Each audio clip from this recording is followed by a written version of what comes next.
let's just get started here. Biden and now McConnell, they're in a lockstep, like bosom buddies.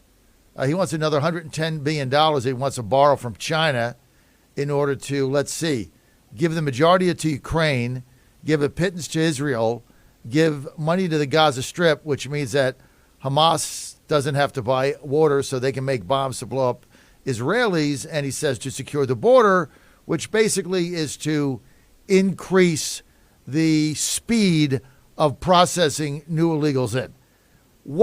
And here we are, the Uniparty, Michael, once again, is now saying, hey, we got to get a speaker so we can pass this bill.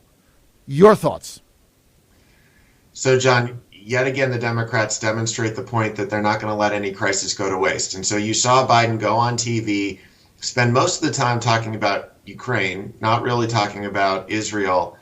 And as you said, if you look at this package, he's using the war in Israel, the invasion by Hamas, the outright atrocities that they're engaging in, just to return to the policies that he's wanted to enact the entire time, which is to send even more money to Ukraine without any accountability for the money that's already been sent over. And then couple that by saying, the way that we're going to address the record numbers of illegal immigrants coming into our country is that we're going to throw even more money at bureaucrats who are going to ease their processing into this country rather than actually building the wall. And so, as my colleague Chad Wolf reminds people all the time, it's not that we don't spend enough money. It's that we have the wrong policies. When you take the money that we have and you take people away from actually doing border security and instead have them processing children and providing them with meals, then you're not going to actually deter people from coming over. And that's why we saw record numbers of illegal border crossings. And as you said, John, you have to ask the question, what is the ultimate agenda here? Why is it that they're allowing so many illegal immigrants to come into this country? Is it because they're trying to build their voter base for the future? And so they're looking at this crisis in the Middle East, using it as a reason to just rush through money without any kind of oversight, without any kind of debate going on. It's let's get somebody in the chair so that we can funnel massive amounts of money over to these foreign wars and to support foreign illegal immigrants in our country without asking at all how we're going to pay for it. And so, as I've talked about before, we've had massive inflation under Joe Biden. Why? Because he keeps spending. And the agenda here is to use this as an excuse to have the spending continue. The result is you're going to get more inflation, more borrowing, more war overseas, more illegal immigration.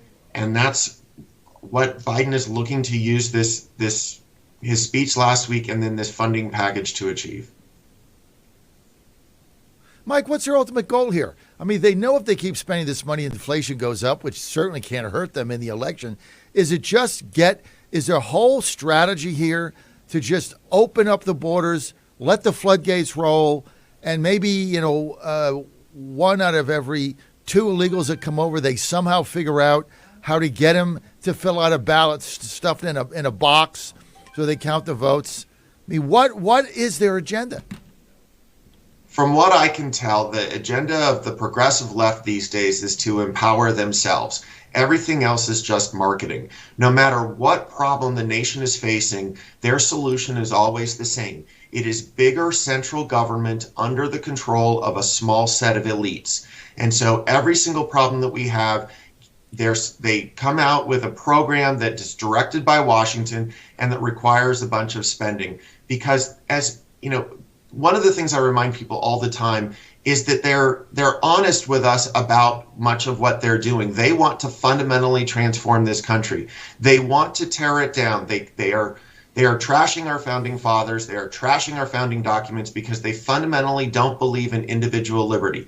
One of the things that I have pointed out to people repeatedly ever since Hillary Clinton did that interview on CNN, where people talked about the headline from it being that she thinks a bunch of MAGA Republicans need to be deprogrammed. That actually wasn't the most egregious thing that she said in that interview. She actually engaged in the standard Washington gaffe of actually telling the truth. Her problem, and the problem that many progressive Democrats have with this country, is that the American people actually want to run their own lives. They believe in individual liberty. They think that they can make better decisions for themselves and their families than any centralized bureaucrat can. But the people that run the Democratic Party think that the American people have too much liberty, that they can't be trusted with their own money. And so the idea is, let's use any and every excuse possible to have bigger government. We'll indebt the country even more, and if necessary, bankrupt the country so that they can swoop in and say, see, what we've needed all along is massive government, massive socialism, because it's clear that our country doesn't work. But their objective, I believe, is to actually make it fail so that they can come in and implement the socialist agenda that they've actually got.